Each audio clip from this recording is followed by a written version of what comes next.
नमस्कार मित्रांनो, संपूर्ण महाराष्ट्रासाठी आत्ताच्या क्षणाच्या सर्वात मोठ्या आणि महत्त्वाच्या ठळक बातम्या. उद्यापासून सर्वांना आनंदाची बातमी. राज्यात 15 धडाकेबाज निर्णय. 22 सप्टेंबर सोमवार. काही मिनिटांपूर्वीच्या या बातम्या आहे. महाराष्ट्राच्या ताज्या बातम्या मिळविण्यासाठी व्हिडिओ लाईक करा, चॅनल सबस्क्राईब करा. देशात आज सकाळपासून नवे जीएसटी दर लागू होणार आहेत. केंद्र सरकारच्या निर्णयाचा देशातील लाखो लोकांना फायदा होणार आहे. पंतप्रधान नरेंद्र मोदी यांनी आज रविवारी 5 वाजता भारतीयांना संबोधित करत या नव्या जीएसटी दराविषयी माहिती दिली. पंतप्रधान नरेंद्र मोदींनी नवरात्रीच्या आदल्या दिवशी नवा नारा दिलाय. गर्वाने सांगा, आम्ही स्वदेशी आहोत, असेही पंतप्रधान नरेंद्र मोदी म्हणाले. तसेच यावेळी भारतीयांचे वर्षाला 2.5 लाख कोटी वाचणार असल्याचेही मोदींनी नमूद केले. पुढील मोठी बातमी बघा. राज्यात सध्या आरक्षणाचा मुद्दा चांगलाच तापला आहे. राज्य सरकारने मराठा आरक्षणाच्या पार्श्वभूमीवर हैदराबाद गॅझेट लागू केलं आहे. मात्र या गॅझेटला ओबीसी समाजाकडून विरोध होत आहे. हैदराबाद गॅझेटनंतर राज्यात ओबीसी विरुद्ध मराठा समाज असं चित्र पाहायला मिळत आहे. मराठा समाजाला ओबीसीमधून आरक्षण नको अशी भूमिका ओबीसी समाजाची आहे. तर दुसरीकडे हैदराबाद गॅझेटच्या आधारे आमचा समावेश हा एसटी प्रवर्गात करावा अशी मागणी बंजारा समाजानं केली आहे. एसटी प्रवर्गात समावेश करावा या मागणीसाठी बंजारा समाजानं आंदोलन सुरू केले आहे. तर बंजारा समाजाच्या या मागणीला आदिवासी समाजाकडून विरोध होत आहे. आदिवासी आणि बंजारा समाज आमनेसामने आले आहेत. तर दुसरीकडे जालन्यात धनगर समाजाचं देखील आंदोलन सुरू झालं आहे. धनगर समाजाचा एसटीमध्ये समावेश करावा अशी मागणी आहे. हे सर्व वाद सुरू असतानाच आता ओबीसी नेते लक्ष्मण हाके यांनी केलेल्या नव्या वक्तव्यामुळे वाद निर्माण झाला आहे. नाभिक, धोबी समाजाला एससीमधून आरक्षण द्या अशी मागणी लक्ष्मण हाके यांनी केली आहे. बलुत्या आलुत्यामधील आमचा नाभिक समाज असेल, धोबी समाज असेल, बलुत्या आलुत्यावाल्यांना एससी आरक्षण मिळावं. कारण देशातील अनेक राज्यांमध्ये ते एससीमध्ये येतात. आणि जर या सर्व गोष्टी कोणी एसटी-मध्ये देणार असतील तर आम्हाला आनंद आहे, असं हाके यांनी म्हटलं आहे. पुढील मोठी बातमी बघा. आधार कार्ड शिवाय भारतात सध्या कोणतेही काम शक्य नाही. हे कार्ड प्रत्येकाची एक खास ओळख आहे. बँक कामे, मोबाईल सिम खरेदी किंवा सरकारी योजनांचा लाभ, शाळा किंवा महाविद्यालयांमध्ये प्रवेश घेण्यासाठी अशा प्रत्येक ठिकाणी आधार कार्डची आवश्यकता असते. हे card unique identification authority of India UIDAI द्वारे जारी केले जाते. हे कार्ड वापरताना UIDAI ने काही नियम बनवले आहेत, जे प्रत्येकाने पाळले पाहिजे. या नियमांचे पालन न केल्यास तुरुंगवासासह दंड देखील होऊ शकतो. पुढील मोठी बातमी बघा. गेल्या वर्षापासून महाराष्ट्रात शेतकरी कर्जमाफीचा मुद्दा सातत्याने चर्चेत येतोय. गतवर्षी विधानसभा निवडणुकांच्या प्रचारादरम्यान महायुतीने राज्यातील शेतकऱ्यांना पुन्हा एकदा आम्ही कर्जमाफीची भेट देऊ असे आश्वासन दिले होते. पण आता सत्ता हाती आल्यानंतर महायुतीला आपल्या आश्वासनाची आतापर्यंत काही आठवण आलेली नाही. सरकारमधील मंत्री शेतकरी कर्जमाफीसाठी समितीची स्थापना झाली आहे. समितीचा अहवाल समोर आला की याबाबत निर्णय घेतला जाईल असे सांगत असले तरी देखील कर्जमाफीसाठी नेमका मुहूर्त कधी लागणार हा प्रश्न गुलदस्त्यातच आहे. अशी सगळी परिस्थिती असतानाच आता मुंबई हायकोर्टमधून शेतकरी कर्जमाफी संदर्भात एक महत्त्वाचे अपडेट हाती आले आहे. उच्च न्यायालयाने राज्य सरकारला पात्र शेतकऱ्यांना तात्काळ कर्जमाफीचा लाभ देण्याचे आदेश दिले आहेत. नागपूर खंडपीठाने राज्य शासनाला हा दणका दिला आहे. खरे तर 2017 मध्ये तत्कालीन सरकारने राज्यातील शेतकऱ्यांना छत्रपती शिवाजी महाराज कर्जमुक्ती योजनेच्या माध्यमातून कर्जमाफीचा लाभ दिला होता. या योजनेमुळे अनेक शेतकरी कर्जमुक्त झाले, पण शेतकरी कर्जमाफीची योजना राबवताना शासनाला वेगवेगळ्या तांत्रिक अडचणींचा सामना करावा लागला. या अडचणींमुळे राज्यातील काही पात्र शेतकरी सुद्धा कर्जमाफीपासून वंचित राहिलेत. पुढील मोठी बातमी बघा. पंतप्रधान नरेंद्र मोदी यांचा 75वा वाढदिवस देशभरात साजरा करण्यात आला.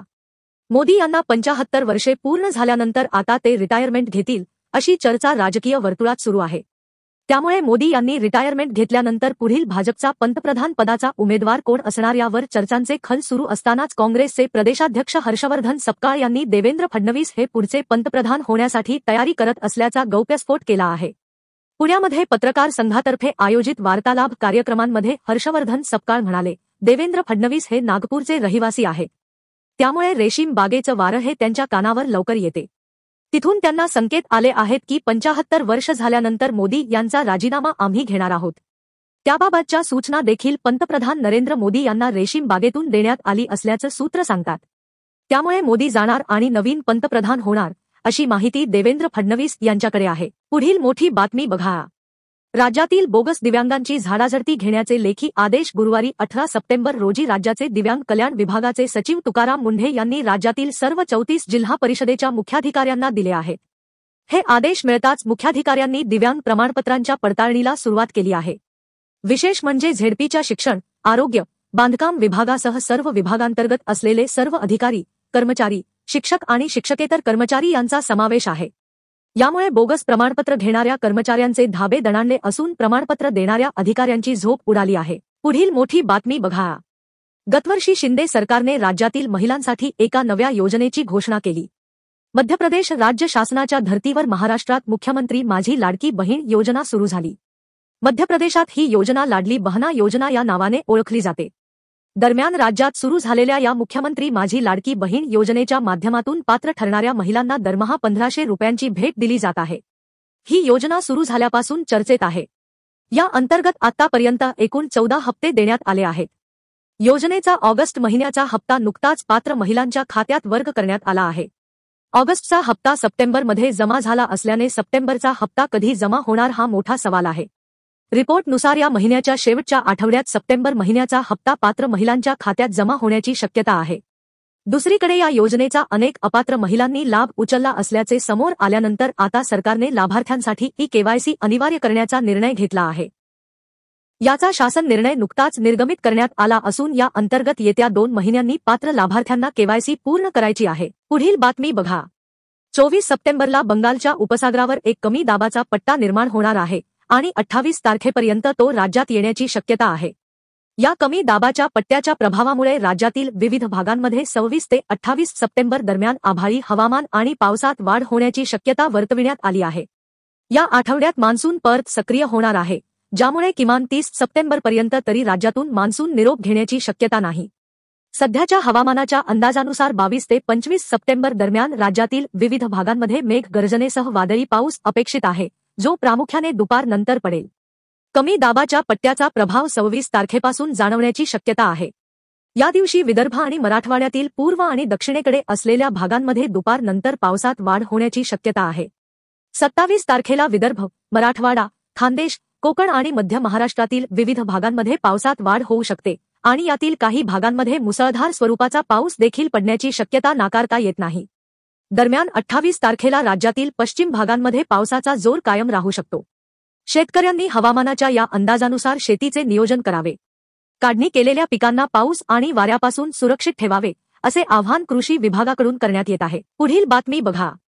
24 सप्टेंबरला बंगालच्या उपसागरावर एक कमी दाबाचा पट्टा निर्माण होणार आहे आणि 28 तारखेपर्यंत तो राज्यात येण्याची शक्यता आहे। या कमी दाबाच्या पट्ट्याच्या प्रभावामुळे राज्यातील विविध भागांमध्ये 26 ते 28 सप्टेंबर दरम्यान आभाळी हवामान आणि पावसात वाढ होण्याची शक्यता वर्तविण्यात आली आहे। या आठवड्यात मान्सून परत सक्रिय होणार आहे, ज्यामुळे किमान 30 सप्टेंबरपर्यंत तरी राज्यातून मान्सून निरोप घेण्याची शक्यता नाही। सध्याच्या हवामानाच्या अंदाजानुसार 22 ते 25 सप्टेंबर दरम्यान राज्यातील विविध भागांमध्ये मेघगर्जनेसह वादळी पाऊस अपेक्षित आहे, जो प्रामुख्याने दुपार नंतर पडेल। कमी दाबाच्या पट्ट्याचा प्रभाव 26 तारखेपासून जाणवण्याची शक्यता आहे। या दिवशी विदर्भ आणि मराठवाड्यातील पूर्व आणि दक्षिणेकडे असलेल्या भागांमध्ये दुपार नंतर पावसात वाढ होण्याची शक्यता आहे। 27 तारखेला विदर्भ, मराठवाडा, खानदेश, कोकण आणि मध्य महाराष्ट्रातील विविध भागांमध्ये पावसात वाढ होऊ शकते आणि यातील काही भागांमध्ये मुसळधार स्वरूपाचा पाऊस देखील पडण्याची शक्यता नाकारता येत नाही। दरम्यान 28 तारखेला राज्यातील पश्चिम भागांमध्ये पावसाचा जोर कायम राहू शकतो। शेतकऱ्यांनी हवामानाच्या या अंदाजानुसार शेतीचे नियोजन करावे। काढणी केलेल्या पिकांना पाऊस आणि वाऱ्यापासून सुरक्षित ठेवावे, असे आवाहन कृषी विभागाकडून करण्यात येत आहे।